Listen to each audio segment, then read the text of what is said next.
حالانکہ ہے نہیں. میں نے 2 حدیثیں پیش کی جن میں یہ بات مذکور ہے کہ نبی نے پڑھائی تو بھی 20 اور پڑھی تو بھی 20. سنت نبی کی ہے 20 رکعتیں، حضرت عمر کی نہیں. لیکن اگر مان لیا جائے کہ یہ حضرت عمر کی سنت ہے تو کیا میں پوچھ سکتا ہوں حضرت عمر کی سنت نبی کی سنت نہیں ہے؟ حضرت عمر کی سنت بھی تو نبی کی سنت ہے. اور جناب یہاں نہیں وہاں مانتے ہیں کہ حضرت عمر کی سنت نبی کی سنت ہے. کہاں مانتے ہیں؟ نبی کریم صلی اللہ علیہ وسلم نے باجماعت نماز تراویح کتنے دن پڑھائی اور پڑھی؟ صرف 3 راتیں. صرف 3 راتیں. پھر انفرادی پڑھی جاتی رہی. اب یہ ہم پورا مہینہ باجماعت پڑھتے ہیں تو یہ کس کی سنت ہے؟ حضرت عمر کی. اسے نبی کی سنت کہتے ہیں کہ نہیں کہتے؟ جناب نبی کریم صلی اللہ علیہ وسلم نے مسجد میں 3 دن پڑھی، باقی 27 دن اپنے گھر میں پڑھی. لیکن ہم پورا مہینہ مسجد میں پڑھنا سنت مانتے ہیں کہ نہیں مانتے؟ اور سنت کس کی؟ نبی کی. کس وجہ سے؟ کہ عمر کی سنت نبی کی سنت ہے. باجماعت بھی، پورا مہینہ مسجد میں بھی، یہ تو حضرت عمر نے شروع کروائی. نمبر 3، نبی کریم صلی اللہ علیہ وسلم نے نماز تراویح میں نہ پورا قرآن سنایا نہ سنا، کیونکہ نبی کی زندگی کا جو آخری رمضان تھا اس میں پورا قرآن اترا ہی نہیں تھا. پورا قرآن حج کے دنوں میں عرفات کے میدان میں اترا. وہاں جب آخری آیت اتری حج کے دنوں میں عرفات کے میدان میں، الیوم اکملت لکم دینکم واتممت علیکم نعمتی ورضیت لکم الاسلام دینا. یہ رمضان کے بعد کا مہینہ ہے اور اس کے بعد ربیع الاول میں 12 کو حضور کا انتقال ہو گیا. اگلا رمضان آیا ہی نہیں. اس سے پہلے جو قرآن تراویح میں پڑھا جاتا وہ پورا نہ تھا. جب پورا ہوا تو نبی نے تراویح نہ پڑھی. لیکن ہم پورا قرآن پڑھنا نبی کی سنت کہتے ہیں کہ نہیں کہتے؟ کیوں؟ اس لیے کہ حضرت عمر نے نماز تراویح میں پورا قرآن سننے سنانے کا انتظام کیا. یہ سنت عمر کی ہے. جو عمر کی سنت ہو وہ نبی کی سنت ہوتی ہے. تو پورا قرآن سنت مانتے ہیں ہم. باجماعت پڑھنا سنت مانتے ہیں. پورا مہینہ مسجد میں پڑھنا سنت مانتے ہیں. اور نبی کی، حالانکہ نبی نے یہ تینوں کام نہیں کیے. تو یہاں عمر کی سنت نبی کی سنت بنتی ہے، اور وہاں جہاں 20 رکعتیں عمر کی سنت نہیں سنت بھی نبی کی ہے، وہاں جان چھڑانے کے لیے عمر کی سنت نبی کی سنت کیوں نہیں بنتی؟ جبکہ نبی کریم صلی اللہ علیہ وسلم نے یہ بھی کہا علیکم بسنتی علیکم بسنتی وسنت الخلفاء الراشدین المہدیین.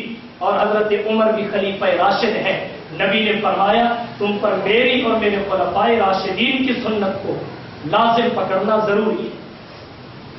یہ اس لیے نبی نے کہا کہ بہت سارے کام ایسے ہیں نبی کے کرنے کا منشا ہے لیکن کسی خطرے کے پیش نظر کر نہیں سکتے. نبی کے جانے سے وہ خطرہ ٹل جائے گا اور صحابہ کرام خلفاء راشدین اس نبی کی منشا کو پورا کریں گے. پورا وہ کریں گے سنت نبی کی بن جائے گا. اور یہ ایسے ہی ہوا. باجماعت پڑھنا، پورا قرآن سنانا، مسجد میں پڑھنا منشا نبی کا تھا. خطرے کے پیش نظر پورا نہ ہو سکا. وفات رسول کے بعد حضرت عمر نے پورا کر دیا. باقی رہی 20 رکعتیں وہ حضرت عمر نے نہیں، وہ تو نبی نے پڑھائی اور پڑھی. حضرت عمر نے صرف اتنا کیا کہ باجماعت نماز تراویح کو پڑھانا شروع کیا. اسے ہم نے لے لیا، رکعات میں اضافہ نہیں کیا. یہ نبی کے دور سے طے شدہ ہے. جو نبی کے دور سے طے شدہ ہے اسے لیا نہیں، اور جسے حضرت عمر نے شروع کیا اسے لے لیا. اور پھر جو نبی کے دور میں شروع تھا اسے حضرت عمر کی طرف منسوب کر کے جان چھڑا لیا، اور جو حضرت عمر نے شروع کیا اسے نبی کی طرف منسوب کر کے ہم نے اپنا لیا. تو یہ سمجھنے کی بات ہے. وقت تو تھوڑا سا زیادہ لگتا ہے لیکن حکم یہی ہے. حکم یہی ہے. تو عرض میں نے یہ کیا، یہ میرا عنوان نہیں، اس پہ بڑا تفصیلی بیان ہو سکتا ہے. اور یہ بازار سے آپ کو 20 تراویح کا عنوان میری تقریر کا مل بھی سکتا ہے. آج عنوان میرا اور ہے. عرض یہ کر رہا ہوں رمضان مہمان ہے. مہمان کے 3 حق ہوتے ہیں. پہلا حق آئے تو استقبال، رہے تو چاہت کے مطابق اکرام. رمضان کی چاہت یہ ہے کہ آتے ہی تراویح کی صورت میں اکرام ہو، اور اس کے بعد روزے کی صورت میں اکرام ہو، یہ دو چیزیں ہیں۔ اب روزہ کیا ہے؟ تراویح سنت مؤکدہ ہے، روزہ فرض ہے نماز ہی کی طرح، بلکہ نماز کی اہمیت روزے سے زیادہ ہے۔ یہ بات میں اس لیے کر رہا ہوں کہ اگر کوئی مسلمان ٹرین میں سفر کر رہا ہو، جب وہ کسی کو ٹرین میں کھاتا دیکھ لے اسے 1000 ملامت کرے گا کہ تو رمضان میں کھا رہا ہے، لیکن اگر وہ نماز نہ پڑھے سارا دن ٹرین میں بیٹھا رہے تو اسے ملامت نہیں کرے گا۔ اگر روزہ نہ رکھنے پہ ملامت ہے تو نماز نہ پڑھنے پہ بطریق اولا امامت ہے، ملامت ہے، کیونکہ روزہ بھی فرض ہے، نماز بھی فرض ہے، اور نماز کا رتبہ روزے سے اہم ہے۔ نماز کا رتبہ روزے سے اہم ہے، روزہ فرض ہے اہل ایمان پہ۔ اور اس کے فضائل کیا ہے؟ یہ بڑا عنوان ہے۔ نبی کریم صلی اللہ علیہ وسلم نے فرمایا جو ایک دن کا روزہ رکھتا ہے اس روزے کی برکت سے اللہ اسے 70 برس جہنم سے دور کر دیتے ہیں۔ اور ایک روایت میں ہے جو ایک دن کا روزہ رکھتا ہے ایک روزے کی برکت سے اللہ جہنم سے اتنا دور کر دیتے ہیں جتنا ایک کوے کا بچہ بچپن سے اڑنا شروع ہو، بوڑھا ہو اور اڑتے اڑتے فوت ہو جائے، جتنی مسافت یہ طے کرتا ہے اتنا ایک روزے کی برکت سے اللہ روزہ دار کو جہنم سے دور کر دیتے ہیں۔ اب کیا کوئی اندازہ کر سکتا ہے کوا کتنی مسافت طے کرتا ہے اپنی زندگی میں؟ اور اس کا ذکر نبی نے اس لیے کیا کہ کوے کی عمر پرندوں میں سب سے زیادہ ہوتی ہے، یہ اپنی طویل عمر میں جتنی مسافت طے کرتا ہے اس کا اندازہ نہیں کیا جا سکتا۔ ایک روزہ روزے دار کو جہنم سے جتنا دور کرتا ہے اس کا بھی اندازہ نہیں کیا جا سکتا۔ تو رمضان کی چاہت یہ ہے کہ دو چیزیں اس کے اکرام میں ضروری ہیں، ایک رات کی تراویح، نمبر 2 دن کا روزہ۔ جیسے کھانے میں روٹی اور سالن ضروری ہے، سلاد رائتا اضافی چیزیں ہیں، دسترخوان کا حسن ہے، ایسے ہی تراویح اور روزہ اس رمضان کی ضیافت و اکرام میں ضروری ہے۔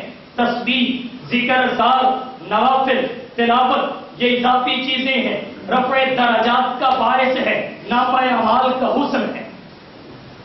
یہ دو چیزیں اس مہمان کے اکرام میں ضروری ہیں، نبی کریم صلی اللہ علیہ وسلم کی تعلیمات ہیں۔ اور تیسری چیز، تیسرا حق مہمان کا یہ ہے کہ جب جانے لگے تو کیفیت میزبان کی یہ ہو کہ کاش یہ میرے پاس رہتا، کاش میں اس کی رفاقت سے فائدہ اٹھاتا، اس کی جدائی کا غم ہو، اس کے جانے پہ کیفیت دکھ کی ہو۔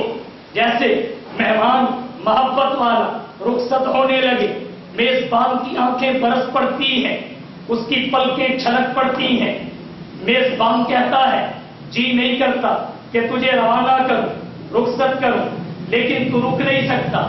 اسی طرح مسلمان کہے جب رمضان جانے لگے اے رمضان تیری قدردانی نہیں ہو سکی، نا قدری پہ معافی چاہتا ہوں، صدقۃ الفطر بھی ادا کرے، نا قدری پہ معافی چاہتا ہوں، صدقۃ الفطر بھی ادا کرے۔ اور جب رمضان جانے لگے تو آدمی اپنے جذبات کیفیات ایسی بنا لے کہ کاش یہ رمضان ہمیشہ رہتا، یہ مجھ سے کبھی جدا نہ ہوتا۔ اس کی برکت سے جو اللہ رحمتیں اتارتا ہے میں ہمیشہ سمیٹتا، کیونکہ جناب نبی کریم صلی اللہ علیہ وسلم کا فرمان یہ ہے کہ اگر میری امت کو پتہ چل جائے کہ رمضان کی کتنی برکتیں ہیں تو میری امت کا ایک ایک فرد یہ خواہش کرے کہ سال کا کوئی دن بھی رمضان سے باہر نہ جائے، سارا سال رمضان رہے۔ یہ بڑا مقدس مہمان ہے، بڑا مقدس مہمان ہے۔ نبی کریم صلی اللہ علیہ وسلم نے فرمایا یہ مہمان جب آتا ہے تو بڑا کچھ لے کے آتا ہے، بڑا کچھ۔ فرمایا اذا دخل شہر رمضان فتحت ابواب الجنہ، جب رمضان کا مہینہ آتا ہے تو جنت کے دروازے کھول دیے جاتے ہیں، وغلقت ابواب جہنم، اور جہنم کے دروازے بند کر دیے جاتے ہیں، وسلسلت الشیاطین، شیطانوں کو قید کر دیا جاتا ہے۔ یہ رمضان کی برکت